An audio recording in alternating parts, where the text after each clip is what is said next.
is Tarik Talk. Your host, Tarik Mendez, takes you on a journey with guests from all around the world. Broadcasting around the world. Around the world. This is Tarik Talk.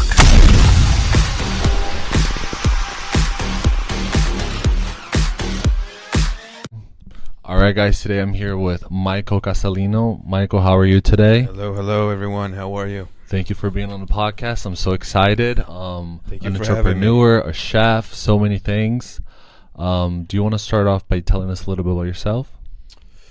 Yeah. So I'm Portuguese, of course. You know, I was first gen American. So my parents moved here, to Newark, where most Portuguese people moved into in the 70s and 60s and in the 80s, of course.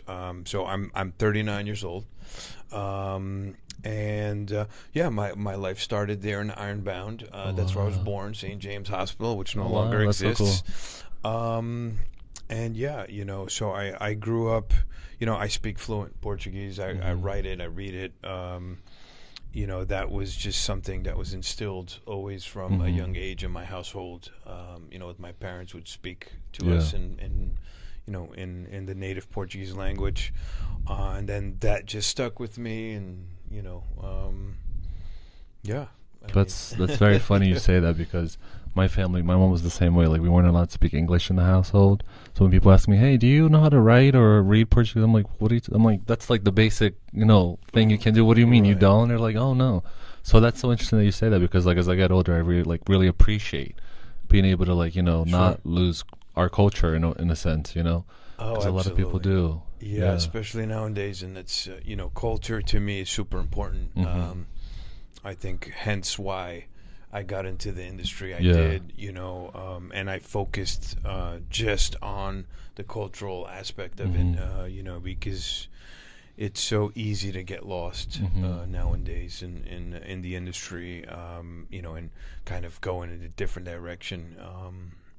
I was always proud of where I came from, of the heritage, and I think that it's our responsibility to pass that down to the next generation, because nowadays with social medias and all that stuff, things can get a little complicated, and we can lose sight of the actual, the importance of things in life, and I think that the cultural aspect of things is can die out if we do not put it out on the forefront.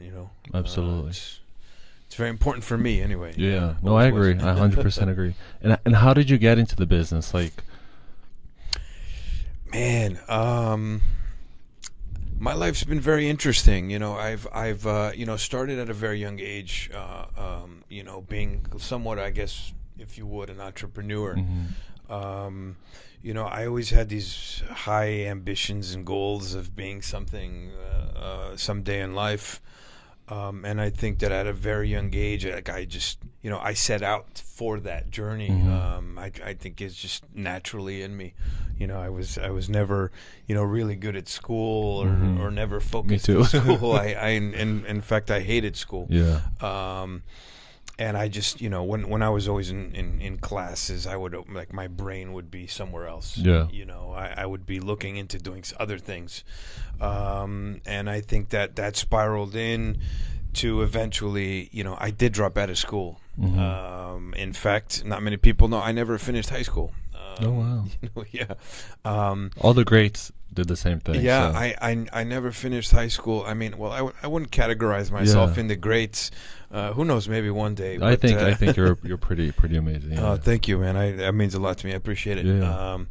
But I dropped out of high school. I just at that time, I was already making money. I had a job, and I already had started my own business by high school. And I was always a little bit more ahead of my time, always a little more mature than what wiser, what somebody might technically my age or my grade would be. So I was always able to achieve certain things just because people thought I was older, perhaps. But I embarked on the journey of entrepreneurship very early on. It was a completely different field. It was in construction. Typical Portuguese thing, constructions and stuff like that. But I ended up, I always had a desire, I guess, for the business, from a very, very young age. And in fact, I'm going to, tell you a story. This kind of gives me goosebumps when I talk about it. And not many people know this. Actually, no one knows. This will be the first time. Exclusive. Thank you. This is an exclusive here on your podcast.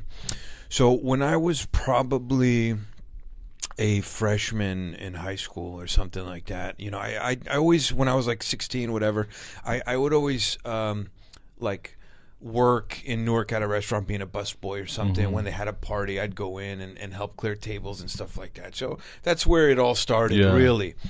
But something about the business and it being in some way, shape, or form an art, right, an artistry thing. Oh, absolutely. Was what was so captivating for me. And I remember being either like a freshman or sophomore in high school and writing a biography. That was what we had to do in class. Oh, wow. Writing a biography on ourselves, or where do you see yourself in a few years from now, and so on and so forth. And a few years ago, after already having had one or two restaurants in my life, I was at my mother's house. I went to visit. I was just about to ask you, do you still have it? Yeah, I went to visit Mom, and we're just like kind of, Mom, and I'm like, curious and nosy. I haven't been to Mom's house so many years, so you're like, hey, you know what? Let me see what's in these drawers. Maybe I'll find something that was mine, or when I was a kid or something. And I happened to be digging through a drawer, and I pull out these letters and these things, and I'm like, oh, this is cool. This is mine. I wrote this, and I'm reading the letter. In that letter, I wrote that I was gonna have. I wanted to be a restaurateur. Oh wow! In that letter, that's amazing. It's freaky. It's like a prophecy. It's like a prophecy. Wow. Like I, it said I was gonna be in the restaurant business, and I was gonna have either a restaurant or a nightclub. I worked in the nightclub business at one point as well. I never had a club yet. But I've had several restaurants, and when reading that letter, I got so many goosebumps, man. Wow. It was I envisioned it. It's like manifest. I manifested it. Yeah. I wrote it when I was amazing. Who knows, 16, 15, I don't know, and it came true without even realizing it. But it's freaky to think, right? Yeah. Like when, especially that's funny reading you that say letter, that. right? Because see how the universe works. I remember when I went to your restaurant, and I didn't know you were the owner. And I remember you were like outside. You had like a grilling section, and then outside during the pandemic. And then I remember right before that, like a friend of mine opened a restaurant in New York, and I remember like I talked to you. I was like, oh, you showed me where the host assistant is, and I just remember you like, checking on the tables, on the staff. Your staff seemed so happy and well trained. You were doing amazing. And I remember I texted my friend and I said, oh my God, I was like, you should hire this guy. He's amazing, blah, blah, blah. He's like, okay, can you give me this info? And then it turns out you were the owner. Yeah. And I said, oh my gosh, this is exactly what this town needs. But just watching you, because when I was young, I started two businesses as well.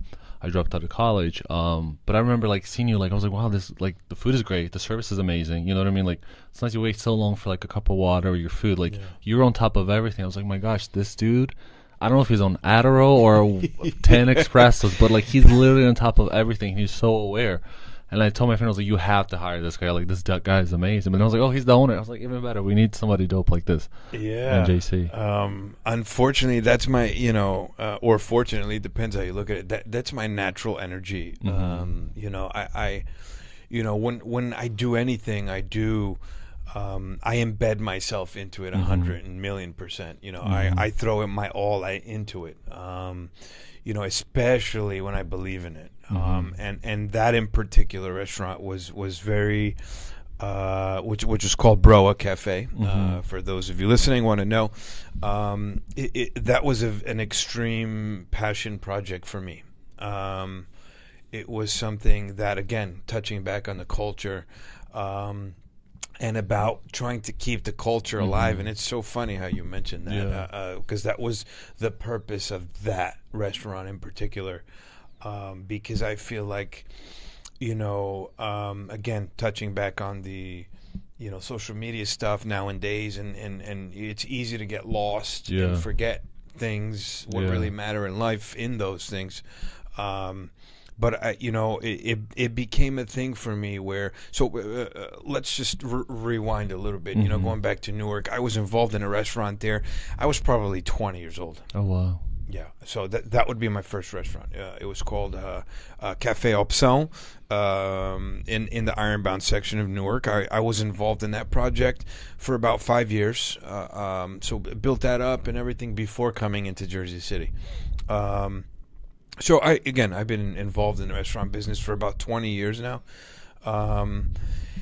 And so, when I left that restaurant, I felt like, the reason why I left that restaurant, because that restaurant was doing very well. It was a very big place. It sat like, 300-400 people. It was a big place, yeah.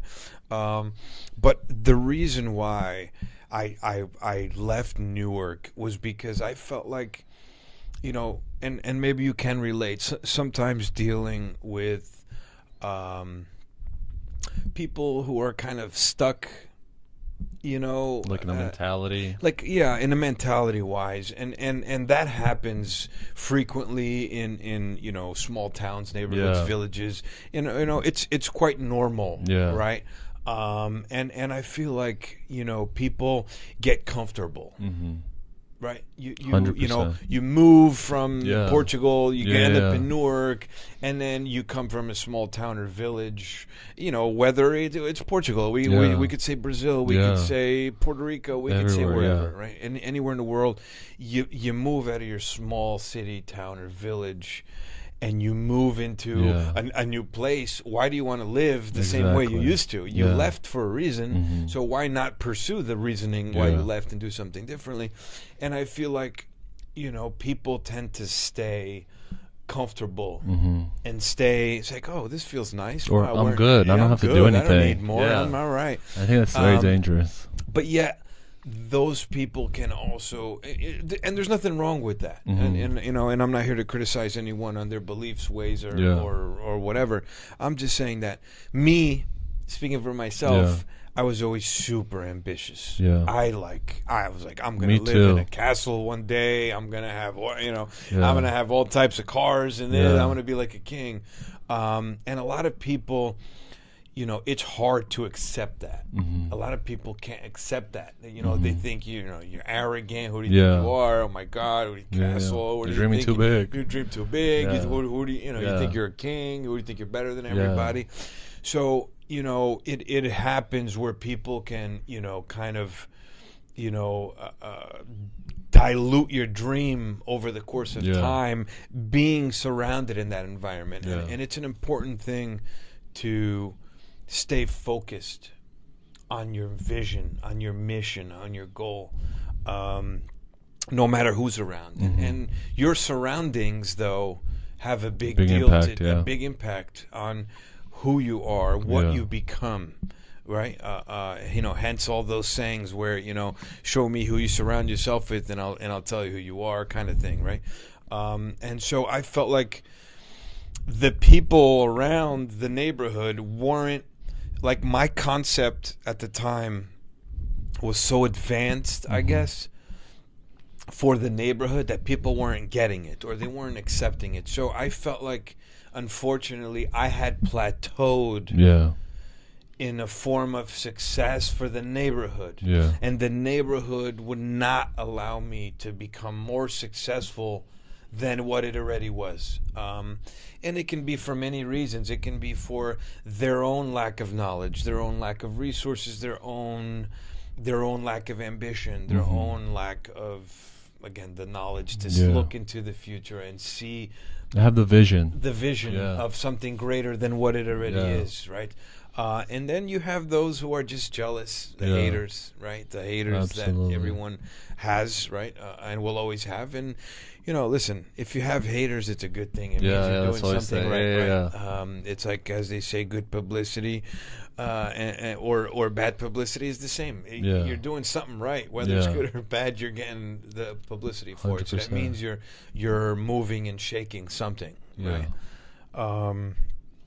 So then, my how I ended up here in Jersey City was actually I went to high school in Jersey City. A lot of people don't know that. I went to Hudson Catholic. At the time, it was an all-boys school, and I guess I was a little problematic when I was younger. Rebellious, the rebellious child.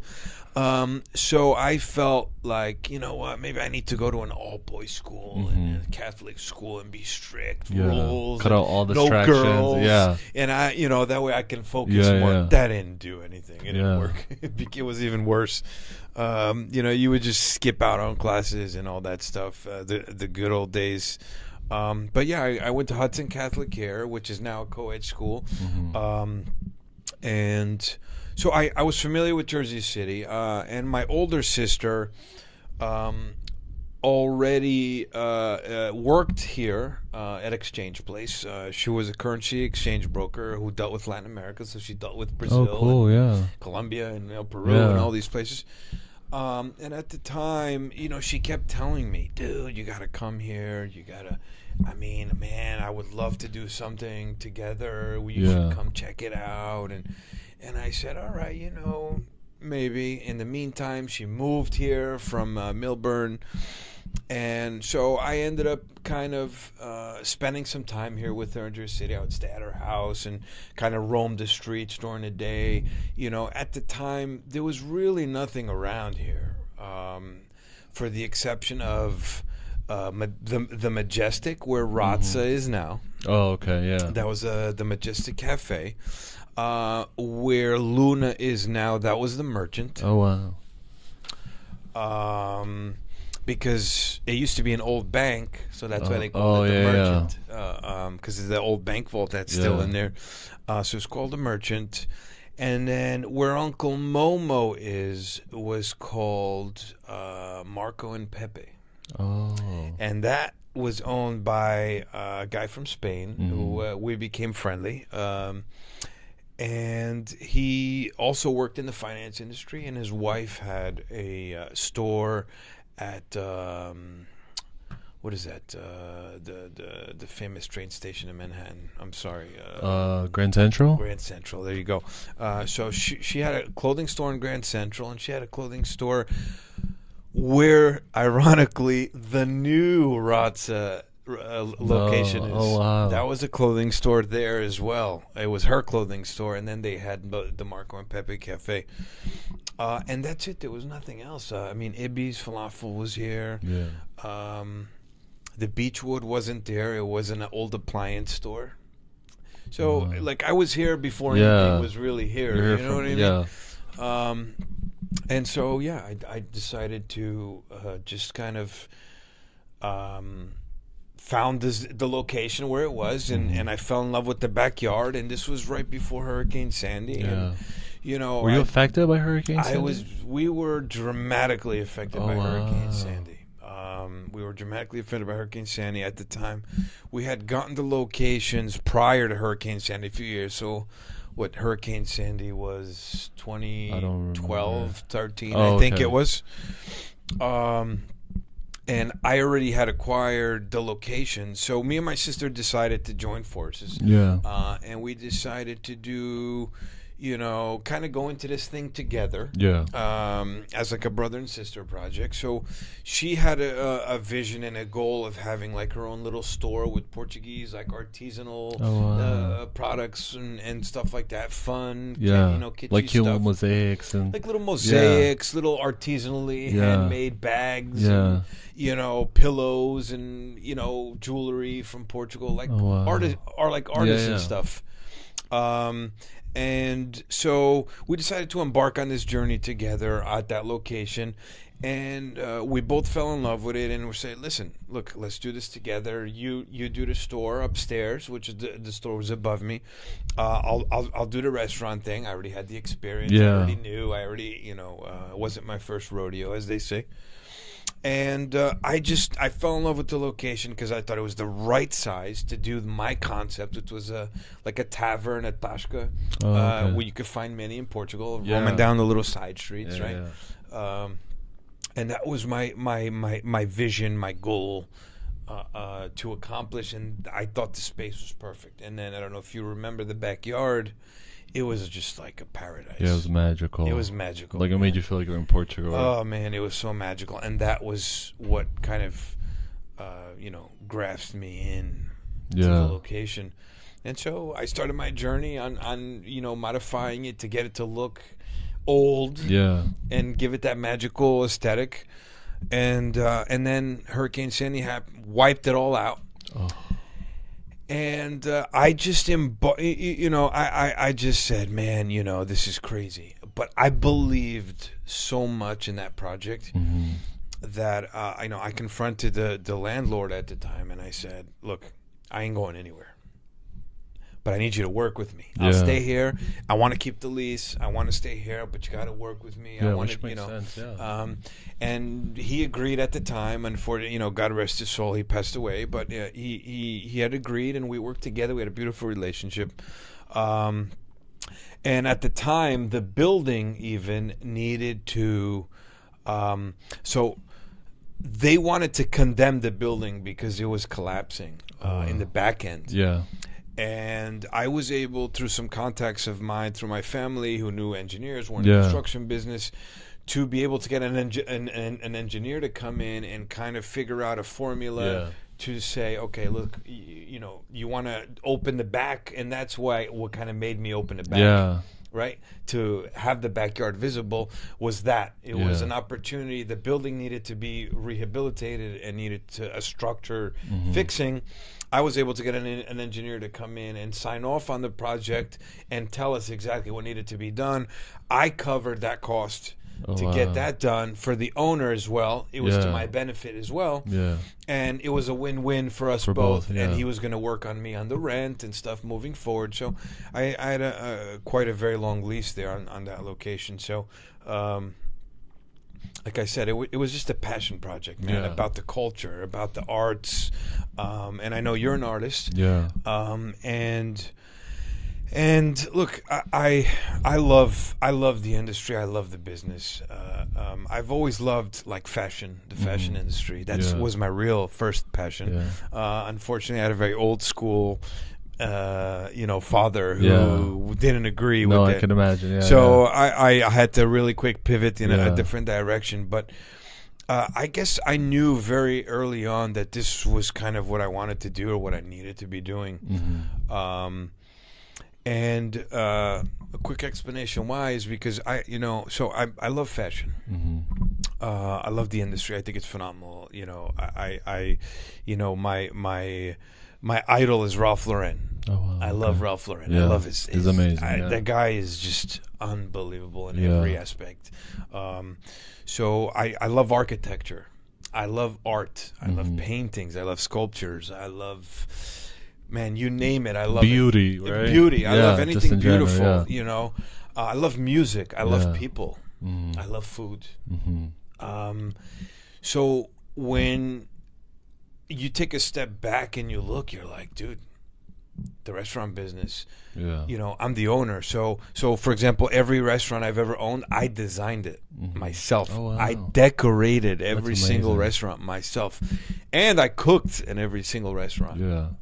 I used to, I started cooking. Yeah.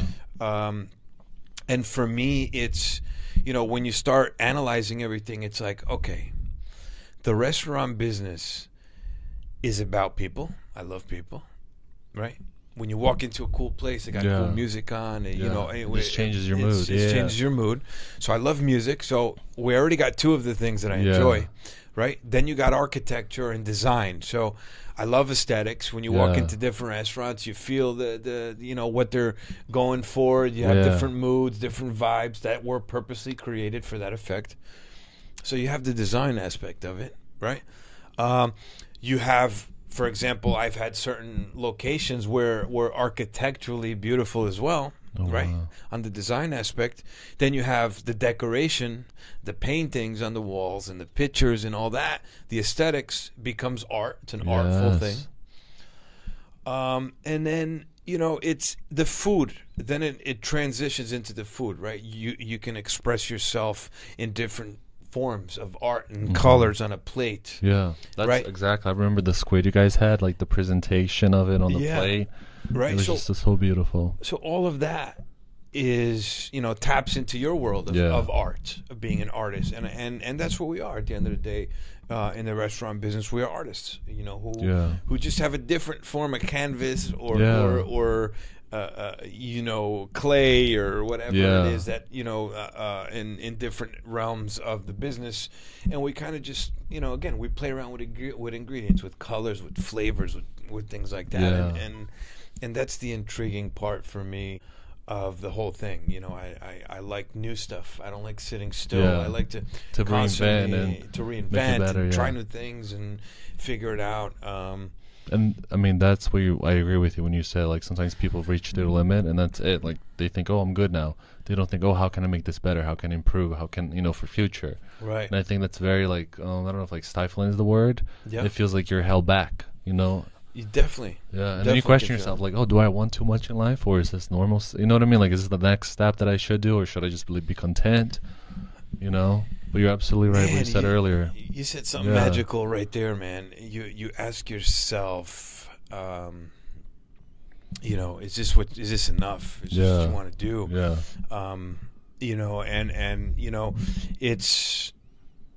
It's ironic because I've reached a point in my life where I'm going to be 40, and I'm halfway through my life. Yeah, really? when you put it like when you start thinking like that, it's scary. You're halfway through your life. I've been doing this 20 years. I got ahead of the game very early. Very early. There's a lot of guys starting a restaurant at 40. I've already opened 5. Oh wow. On my own. Yeah. Right. And that's another thing. I've done a lot of this, of course, with support of family, some friends, and but I've done it on my own. I've done it almost on my own dime. Yeah. No That's real unheard investors. Of. Yeah. No, nothing. Yeah. Right. Just That's figuring passion, it out on my own. And if I, to get into a little more in depth and more serious, it's very difficult, man. And I've reached a point in my life where, what really matters? Like I'm asking myself those questions. Yeah, me too. What really matters in life? What am I doing? Yeah. Like, we've reached, a crazy place in the world now where, people aren't really appreciating certain things anymore. Yeah. Where people just want, quick, fast, cheap things like that. And it gets difficult to kind of express yourself, Absolutely. as an artist. Yeah. And maybe you can relate, where you do something, you don't feel appreciated for it. So, over the last few years, I've gotten overwhelmed by, of course, as you know, I ended up opening up Tambourine Bar and Grill, and then Ada Merceria, which were all, again, passion, vision. Again, it's like you, if you're going to do a new sculpture, a new painting, it's just a new canvas with something new you have in your mind you want to express. And that's kind of what those were, all passion projects and things in my mind that I wanted to express and share with the world. And maybe it was bad, it was wrong timing, maybe, which I don't think so. I just think I've gotten to the point in my life where, I've burnt out. And now I'm asking myself, is this what I really want moving forward?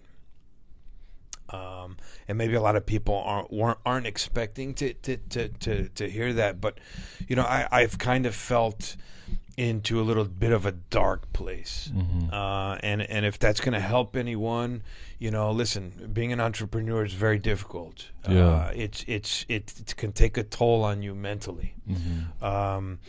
It's very lonely. Yeah. Being an entrepreneur, it's extremely lonely. You're just in your Phoenix era. You know, like right now you're soon going to rise from the flames, but I think I like that. I think the best part of, because I think like great music, like breakup songs, heartbreak songs, film, those all come from like dark places, heartbreak, sometimes death, It's like what do you make with that? Do you know what I mean? Like now that I'm older, I can, before I'm like, oh my gosh, why is this happening? Blah, blah, blah. But now that I'm a very spiritual person, and I like to go to a lot of like Reiki and spiritual people. I love that. And now I learned to be like, what is this teaching me? Why is it like, if something happens twice to me, I'm like, okay, what is this lesson that I need to learn now so I don't go through this again? Do you know what I mean? I know. Once you alter and switch that, you start to see things. I mean, it's not an accident that you started so early and you were able to do so much and and so many amazing things. I think sometimes like humans don't like change for survival, because that's how we always like through extinction. I forgot how to pronounce it. Right, extinction. Yeah. We don't like change, so sometimes I feel like spiritually when we got to go to the next level, like life will literally force you in a way, like beat your ass to be like improve. You know what I mean? Beautiful thing. Yeah. I know exactly what you mean. I'm in that phase. Yeah. I'm in that phase of change. I'm going through a breakup, separation with a fiance, and for those of you that don't know, I've kind of handed over my businesses to take a step back to take care of my mental health right now, which is more important. And I think that as you're saying, and thank you, that's beautiful. I kind of needed to hear that stuff. I'm kind of in the phase of something is coming next. I don't know what it is yet, but I have a feeling it's going to be like next level stuff, whatever it is. I don't know what it is yet, but it's going to come to me eventually. You just got to trust the journey, and then because soon you're going to be like, it's like what they call, like Oprah says, like she has like a spiritual soulful Sunday for like great entrepreneurs that they like give lessons how they manage dark times to light times, and she calls it the aha moment. When you like lived in a way and you never like change, and then something happened that made you change, you're like, oh my gosh, that's an aha moment. I never thought about it like that. So now it sucks, the difficult time, but like a year from now you're like, I'm so glad this happened, because this opened my eyes to like a new venture or a new way to do something. I believe so. I hope you're right, man. But listen, for those listening out there, you're not alone. I'm sure you've gone through it. You're going through it. Listen, you're not alone. Everyone goes through it. I'm going through it. I never thought I would. I am. And it's okay. It's okay. Absolutely. It means. The fact that you said that you're able to step back to like take care of your mental, I think that's amazing, because that was hard, man. Portuguese and Brazilian people, we're not stubborn. We're stubborn. We're very similar. So like when I was younger, and I would tell my parents, I'm a little depressed. They were like, well, that's because you have too much time on your hands. Did you do this? Did you go back in the pool? Did you cut the grass? Did you, call your grandma? 100%. Do you know what I mean? 100%. So you grew up thinking like, oh, why am I sad? I don't have time for this. Like, this is not. Like, it's not normal. Yeah, like, Yeah, we were definitely born into tough cultures. Yeah. Especially Portuguese culture too, man. And I was, old school dad and old school way of thinking. It's very tough, and it's almost like, what are you doing? Stop being a wuss. You know? Like, come on, man up. You got this. You can, exactly like you said. Why are you crying? Why are you this? Why are you that? Oh, you got nothing to do? Exactly. Oh, you're never going to be this if you don't do that, And listen, it's important, to know. And I got to the point and stage where I felt like everything was going wrong. Mm-hmm. Right? And not because I'm not good. Yeah. But I am not good mentally. Mm-hmm. Mentally, emotionally, spiritually. I hit a wall. And I felt like, gosh, I've been going hard for 20 years. Mm-hmm. Even the pandemic, I did not stay home one day. Oh, wow. One day. Oh, wow. Even from the moment they said, everyone will be closed tomorrow. I'm like, I'm not closing. I'm going. That's the Portuguese mentality. Nope. No one's taking me down. Until I pass out. Yeah, I'm going to keep going. And I did. And it was rough and it was challenging. And look, I survived, I survived Hurricane Sandy. Yeah. I survived the pandemic. And, now the mental thing, I've been going punch for punch. Yeah.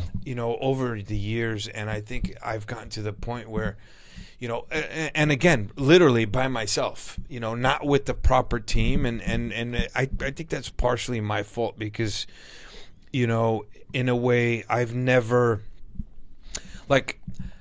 never actually really went to culinary school. Mm-hmm. Like I went to ICE in Manhattan, and I walked in. This is another funny story. I walked in first day of class, right? Signed up to take a class and this. I'm going in, and I already had my restaurant. Oh, wow. I already had 2 restaurants by the time I decided to go into the culinary school. And I'm like, you know what? I should just go. Maybe there's something I don't know. Something magical that I'm going to learn. And I remember I walk into class. Everybody's introducing themselves, and the teacher's like, "Dude, I know you." And I'm like, "Yeah, I don't know." He's like, "You look familiar." And then, what's your name? Oh, Mike, this and that. And he's like, "Dude, you have the place in Jersey City, right? Yeah. This Broa place." And I'm like, "Yeah, that's me." He's like, "What are you doing here? Yeah. You don't need to be here." Yeah. And I said, "Well, listen, man, it's not that I don't need to be here. Maybe I'm curious. I like to learn. I like to learn. Maybe there's something I don't know." And he's like, "Listen, dude, you don't need to be in here. You're way beyond that point." And then I ended up staying anyway. Oh, that's good. For that class. And ironically, he made me his assistant in class. No way. Yeah, so I became the assistant. He was teaching, and then he's like, "Oh, can you show them how to cut the onions?" Oh, wow. It's very basic knowledge. And listen, not knocking school or going to class or getting that done, but I felt like I had this like natural like thing, a fire, it was like an intuition. Yeah, man. Like I already knew what to cook, how to cook, how to fuse the flavors, how to make it all, put it all together. The only regret, right, I have in the business, which I think would have really catapulted me into the next level, was not going to like stage or go work at other restaurants. Mm-hmm. Like I literally 20 years old, boom, opened my restaurant. Yeah. I never ran a restaurant before. I never knew what it was like. I just figured it out. Yeah. And I just figured it out. You just learn as you go. I just learned as I go. Yeah. Right? I'm like, who cares? I do it. Yeah. I just... And that's something like I can't even explain. It's like I already knew it. Yeah.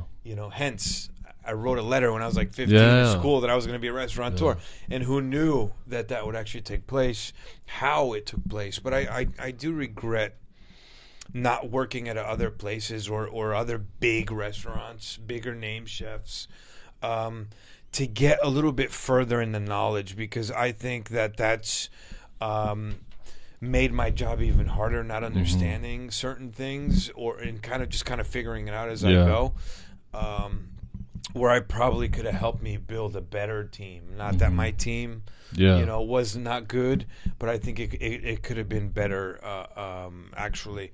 And I think the fact that I chose to keep my restaurants cultural, specific, and very, very niche, and authentic, and tried to be as authentic as possible. In them, I think made it even harder in the industry that's already hard enough. Yeah. Because in all my restaurants, I used like I would use Portuguese olive oil. I would use Portuguese vinegar, salt, pepper. Oh my God! Every single ingredient. And how was that for like profit margins? Man, it was hard. I can imagine. It was hard. I mean, clearly everyone knows like my prices weren't the cheapest, but I listen, I was like, no, but it was like what would cost. It felt like you were like in your friend's grandma's house for like a Sunday dinner. You know what I mean? Sunday lunch. Yeah, that was it was worth it. I mean, because there's a lot of restaurants here that are even more expensive, and it's just like, horrible. But yours was like it's like you time traveled. Like to the 90s in Portugal at like your friend's grandma house that just invited you. Yeah. You know, it was just like that authentic, you know, even like the color of the wood you used, it was like a darker, like I think Brazilian cherry wood. Yeah. It really was like that authentic. You're like, oh, I really, and I remember that like the tables were like like this wood, handmade, like homemade, carved, specifically carved. It really felt like, you know, it was like when you go to Disney where you have like that experience, everything's like, you know, perfect. That's what it was like, but the adult version. Yeah. You know? And thank you, man. That means a lot to me, because that means that I achieved what I really wanted to achieve. And that, I think that's very important in a restaurant, not just to food. I think that the industry has become, again, so artistry, in the sense that, you know, I think that, you know, restaurants now need to be somewhat of gimmicky. Oh, absolutely. Yeah. It's I was like, gonna say that next. right? Restaurants, I feel like, need to be gimmicky for them to be considered cool, Yeah. or the place to go. Yeah. Right? I feel like, you know, and I think I'm having a hard time with that. Mm-hmm. Right. And that's why I think it all came together where I'm like, wait a minute, I need to, you know, take a break mentally, figure things out, and maybe do something different. But I just think that, you know, people, it's like, forget the flavor. It's like, oh my God, if it's not Instagrammable, yeah, that's so funny. I was just having this conversation. Good. Like, if it's not pretty, food now it's doesn't not even good. taste like cocktails. You know, it's just like, it has to be like a sculpture. It tastes horrible. But, you know, they have little flowers, a little umbrella, and it looks like you're in a resort somewhere, but it doesn't taste good. But people don't care anymore, you know, because people cannot taste the food in an Instagram picture. Exactly. Do you know what I mean? It's just like, all my friends, like, they want to go to, like, restaurants that, you know, they bring out drums and those little, like, flashy candles for their birthday. Right. And the food is just, like, dry as hell. And I'm like, guys, are we, like, or do you want to go somewhere else? Or it's normal, or it's not, you know, something you find in other places. You know, listen, I mean, everyone's entitled to do what they want, or live their dream out the way they see fit, and want to live their dream. I feel, you know, for me, I don't like that stuff personally. Mm-hmm. I you know, when I have a goal, you know, you're an artist, right? If I tell you, whether you're painting or doing a sculpture, right? Mm-hmm. If you know, you wouldn't like for me to come into your studio and be like, you know, why don't you? Dude, I'm not the artist. You're the artist, right? Like, then it's not your work anymore. It's my work. It's everybody else's work, and that's where I think the world and society has had that little disconnect, right? If it's like, people want to come into your restaurant and tell you what they want and how they want it. And that's what I think, you know, there's the variety out there for that reason. If you don't like a certain place, you don't have to go there. Then leave. You go where you feel most comfortable, right? You know, you're not going to go to a Broadway show that you don't like, right? And that's what the restaurant business has become. It's a gimmick. It's a Broadway show. First of all, you got to build out the place to have the aesthetics that you want, right? The play setting. And then you got to have the decorations and all that stuff. It's important, right? Then you got to make sure it's beautiful and Instagrammable, right? It goes along with your story. And then the food has to have the flavors. You have to have the right ambience, right lighting, the right music, the presentation. And that's kind of the show. And that's what, you know, in reality, people are paying for, or used to pay for. I mean, in certain instances, there's a lot of great places. I know a lot of great chefs in the industry doing fabulous things. You know, but you know, I think the most thing that's like detrimental to businesses nowadays, it's like negative reviews, and it's not like how it used to be, where people were like authentic, like genuine, like, hey, you know, this wasn't good. Nowadays, like, oh, can I get 10% discount? And if they don't get it, they write a bad review. Do you know what I mean? I think there's no regulations, and it drives me crazy. You know. And I see it all the time. Man, yeah, that is a very fortunate thing, you know.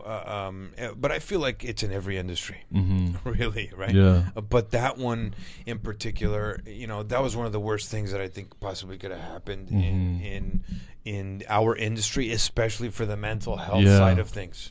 You know, because as an artist, you want to create, and you're putting your heart, soul.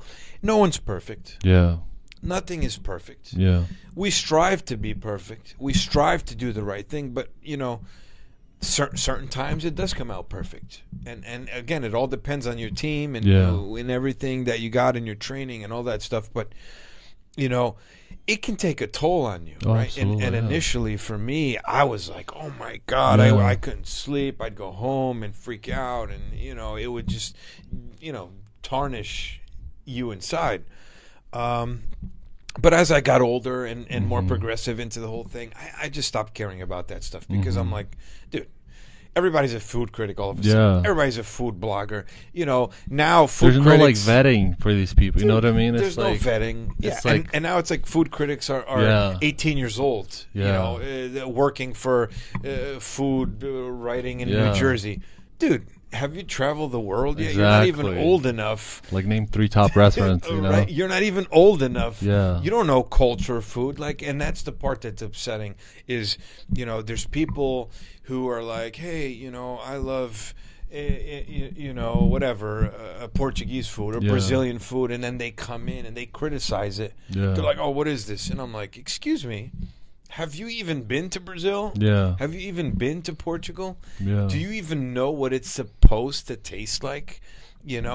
And that for me was a challenging part. I can imagine. Because you have a lot of people, who and listen, there's nothing wrong with that, man. Mm-hmm. Everybody's entitled to have their opinion. Absolutely, man. Absolutely. Yeah, but if you have no credibility, then I don't think it can be taken seriously. I understand a complaint. You know what I mean? That's the thing that I had to learn. Before I used to be the same. I used to get upset. Somebody's like, "Oh, I don't like this painting." I was like, "What am I doing with my life? I'm a failure. I'm going to quit today." And then I'm like, "Bruh, can you name me 3 top artists? Right. What's the best gallery in the world?" You know what I mean? If you have no credibility, thank you for your opinion. I don't agree with it. We can shake hands, have a coffee. Sure. But I'm not going to get upset. You know what I mean? But if it's somebody else that is like, Tarik, you should want to change this, and they do understand about it, I'm like, oh, you're right. I didn't catch that. Thank you. You know what I mean? Yeah, you just got to learn how to separate. 100%, man. You have to be, again, mentally prepared for that. Even as an entrepreneur, it's you are a punching bag when that happens. Oh, right? absolutely. Things, words hurt, you comments hurt. You're constantly ducking around. And listen, you can lose sleep over that, and that's the most difficult part is wrapping those thoughts around your mind and staying focused on your vision and on your goal. And that's something that I did. And I till this day I get criticized for how I am and the things I do and how I am, and I speak my mind. I really don't care. Has gotten me in trouble sometimes, but it is what it is. But for me, I always stuck to the goal. Right? This is my vision. This is what I want to put out. And you know what? Maybe sometimes it didn't work, but that's okay. Right? Because I can at least say, you know what? I didn't change it because so-and-so said it needed to be like this, or it needed to be like that, or was not traditional to him, or that's not how his mom made it, or whatever, and that's the beauty of it all. And that's what people don't understand. For me, it's a beautiful thing. It's that, I'll take Portugal, for example, because I'm Portuguese. Yeah. Portugal is literally the size of New Jersey, maybe even a little smaller, right? So, the criticism I got many times, it's, people come here from, let's say, Lisbon, right? They left Lisbon in the 70s or 80s, right? Yeah. Let's say they were 30 years old or 20 years old, or like my family came here, some of them, they were 16 and 17 years old, right? So you move at such a very young age. At the time, you didn't have a chance to travel through Portugal, and it's so small. Yeah. Right? But the beauty about it is that, even though it's so small, from town to town, village to village, same thing in Brazil, because I did a lot of research on Brazil, the food is so different. The same dish is completely different. It's like black and white, but it's the same dish. Yeah. It's just, that's the same dish in their city, town, neighborhood versus the one I grew up with. The disconnect that people have, and the major issue, right, is that, when I did Tambourine, for example, I'm not Brazilian. I just love culture and I love food, and I wanted to build something for Brazilians. No, the food was amazing. For Brazilians, that was different. Yeah. Something unheard of, unseen. Because typically, when you go to a traditional restaurant in Newark, for example, it tends to be from Minas style cuisine. That's where I'm from. Yeah, Minas. Okay, so most Brazilians in Newark are from Minas, right? Yeah. So every restaurant you go to that has been introduced to the public has been a form, a style of Brazilian cuisine from Minas, right? So now the guy from Rio doesn't understand Minas cooking, so he's going to have a lot to say. Oh, that's not Brazilian. That's not right. Or I encountered many things where, you know, someone from even Portugal or Brazil, right? They would come, and meanwhile, oh, this is not Brazilian. This is not Brazil. This is not what my mom makes or how I. And mind you, they're like 20 years old. Yeah. And I'm thinking to myself, what do you know? Listen, what do you know about Exactly. your culture? Yeah. When you left Brazil when you were a baby. Yeah. You're 20 years old now. You only know what you've eaten here or what your mother has cooked. Yeah. Not discrediting moms. No, of moms course, cooking yeah. is always Shout the out to best. moms, yeah. Right? Shout out to moms. But maybe her mom or their mother was just from that small town or village, and she never got to experience anything outside of that cuisine, whether it could have been like speaking my family, right? Yeah. I come from a very, very poor family who started their lives in Portugal, extremely poor.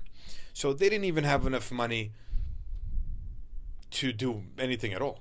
Yeah. So they would buy, for example, my grandmother was a single mom of my mother and my uncle. Excuse me. And they would kind of pool money wherever they could over the year, and they would, like, for example, buy one pig. Oh, wow. Right? And that one pig, they would eat everything. Part of it. Man, the hood, the feet, the tail, the snout, the tongue, even the eyeballs. You get creative, right? You get creative because, you know, you have to survive. That's your form, and that's all the money you have. So for them, they were not going to Lisbon to, you know, eat at the restaurant there. They were not even going to the nearest town to the restaurant because they couldn't afford it. So for them, for example, my grandma only knew what her mother taught her in cooking, what she experienced from the neighbors. So for her, whatever she did, that was Portuguese food. Yeah. But if you would have taken them and took them to Lisbon for dinner, they probably would have been blown away at some of the other Portuguese food they had. Cuisines, right? Yeah. They're like, whoa, I've never even seen this before. And that's kind of where, you know, I wanted to kind of introduce different variations of cultures, but I wanted to keep them as authentic as possible into those regions and areas. And then, of course, certain things you tweak a little bit here. You add your own signature to it because you're an artist, right? Yeah. And that's kind of what I wanted to do. But then, of course, you get backlash. But you get backlash, and again, like you said, whether you're painting a canvas or whatever, you know, and that's, you know, again, everybody's entitled to criticize, to say what, you know, express themselves. You know, they don't need to be malicious about it, no, you know? That's so funny you say that, because on my last day in Lisbon, I went to this like Brazilian restaurant, you know, and I chose like feijoada, but it was so different. And I grew up with like taught to admire people's like twist on whatever it is, you know what I mean? Sure. Like, so I remember I was at the restaurant and it had like pieces of bacon, but then like fried pieces of bacon, like, and some crunchy stuff. I didn't know what it was, but I thought, oh my gosh, it wasn't like, oh, this isn't feijoada. I thought, oh, I never thought about it like this. It's so interesting to add this like texture to the feijoada. And there was like this guy from a different state, and he was like at the table next to me, and he like ate. And then I guess like the manager was like, oh, how was your experience? Blah, blah. He's like, oh, it was good, but actually this is not how you do feijoada. And then he went on this big, like this huge like speech. And then I told him, I was like, we're not in our country. You're not even from the state feijoada was created from. I said, this is a different twist. Just eat, experience the cuisine. If not, just tip and leave, you know? Right. And he was just like, oh, I never, like, you just seen like his face like going from anger you know, like, why are you interrupting my conversation? To like, oh, maybe you're right. I didn't think, you know, just to enjoy. It's like, you don't have to give a lecture. Just shut up and enjoy. That's the beauty of life, you know? It is the beauty of life, yeah. And I think people miss that. Yeah. People miss that thing. It's like they go into a, you know, a restaurant being a gladiator, and they're already looking, you know, for what's wrong. Yeah. You know what or I'm saying? I know better, or let me tell you, you know? And that's crazy, man. It's crazy that, you know, things have gotten to that level. And it's rough, man. It takes a toll on you, man. Yeah. It does take a toll on you after many, many years of beatings. Yeah. But you got to learn how to protect your peace. I think that's the journey you're on right now. That's the journey I'm on, man. You got to, like, give back energy to people who deserve it, you know? 100%. If not, you have to learn how to shut it off right away. That's what I learned to do with, like, criticism, you know? If it's somebody that's just, like, trying to impress their date or whatever, I'm like, yeah, you're right, cool. I'll think about it. Man, let me tell you, it's complicated, and it's very difficult because, you know, after 20 years of doing the same thing, you know, because it's like when you do something repeatedly over and over and over again, that's all you know. Yeah. That's all I know. Yeah. I've been doing this since I was a kid, you know, and you know, now I'm halfway through my life, and I'm like, man, was it all worth it? Yeah. Is it worth it? What should I do next? Yeah.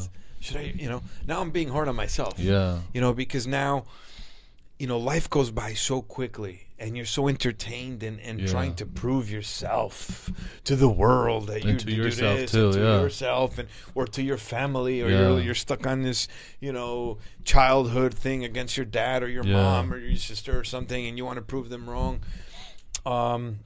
That, boom, before you know it, you're like, whoa, dude, 40, bro. 40. And I think, like, the most dangerous thing is to, like, lose the passion for what you love, because then you get burned out, and then that's when, like, you go through. That's, to me, like, that's what happened.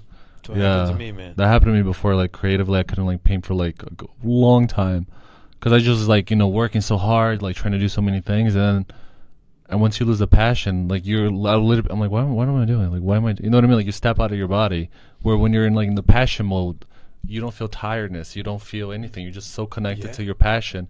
You could, like, be there for 3 days in a row if nobody bothers you. Exactly. Do you know what I mean? So I know exactly. Yeah, I think losing the passion is the most. I lost it. It's, like, worse than writer's block, because you know. Yeah, I lost it. Unfortunately. But you're gonna get it back. You got this. What sign are you? Yeah, I'm a Gemini, but it's like borderline Cancer. So are you June-ish? June 20th. Cancer is 21. Oh wow, okay. So I'm like borderline. I was born at 2 p.m. 2 something p.m. on June 20th. So I'm a little bit going towards the Cancer side. But so I guess we're complicated people, right? We have all these personalities going on in our own brain, and we haunt ourselves. And you guys, I think, like, you guys want answers to questions, like, and things has to make sense. And if it doesn't make sense, my sister, you remind me a lot of my sister, because she's like that. 100%. Like, things need to make sense. You know what I mean? If it's not, then you start asking so many questions, like, internally and externally. Yes, and the internal part is the problem. Yeah. Because it eats away, and you can go to bed, and you can go, like, in the depth, you know, like, you're just thinking, and boom, 4 hours later, it's like 5 a.m. You're like, what? Yep, and that's kind of my problem, man. Or clearly your sister can relate, and it's very hard, man. I get into my own head, and that's the problem. You know, you just think things, and you're going through it, and you know, I lost my passion, my drive for the industry.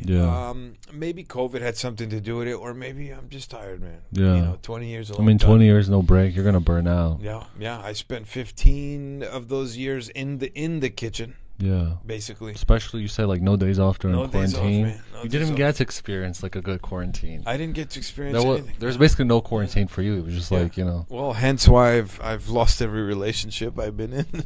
Well, that's because I didn't really experience, you know, life the way it should, and now it's haunting me. Now it's you know, those are the things that I really want. You know, I want a family. I want to, you know, build something for them, you know, like, you know, because you get to a point, you're young and selfish.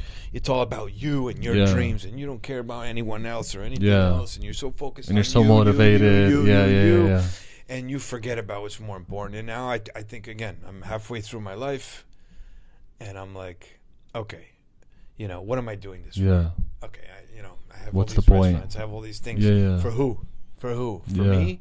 For I don't have a kid, which I wanted, and I always thought I would be a young dad. Never happened, unfortunately. But it's like, what am I going to do? Who am I going to hand it off to? Mm-hmm. What am I mean, yes, I have nieces and nephews, sure, but what is all this for? Mm-hmm. For all this criticism, for all these things, like, the energy wasn't kind of lining up right. Yeah. And I think, okay, now it's time for me to take a little break, a timeout. I'm gonna take a few months. I'm kind of planning on going to Portugal, and Europe for a little bit.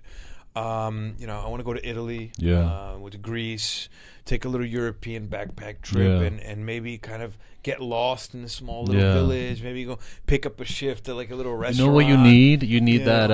You know that movie Eat, Pray, Love. Elizabeth? I was just about to say that. You need that moment. You need that with that. you. I think that's what's missing. Because being myself. surrounded by people, especially in your career, all the time, is mentally, spiritually, and physically draining. And all those aspects, I'm drained. I'm drained. I definitely need to find myself.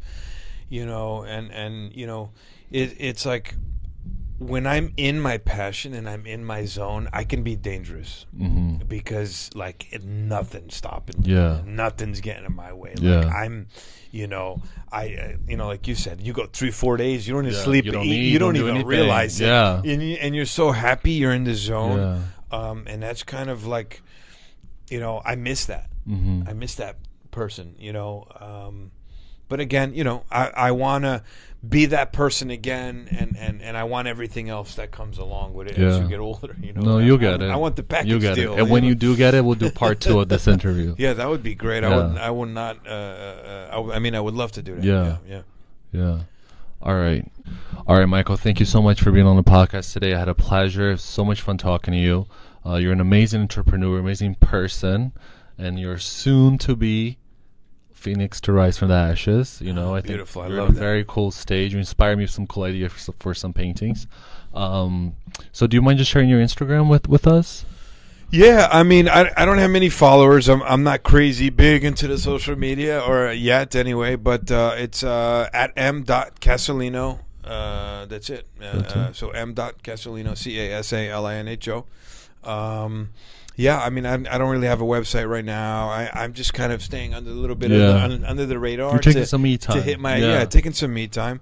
But thank you very much for inviting me. Of course, it's been a pleasure to be here with you. I hope we could do a part 2 or 3 or 4 or whatever. I feel like the universe led me to you, because I saw the article of like JC Locals to watch out for or whatever, and you were there. I was like, oh my god, I remember that guy from that. I was like, how is he doing? Let me try to reach out. Who knows? Yeah, it's been some time. Here. I appreciate it, man. It means a lot to me. I'm honored and humbled to be here with you, man. Thank you very much for the invitation, and I'll definitely do it again, man. It's been a pleasure for sure. Part 2 soon to come. Part 2. Let's do it. That's a wrap. Thank you. Thank you for listening to Tarik Talk. Follow Tarik Talk on all social media channels and check out the video interviews online.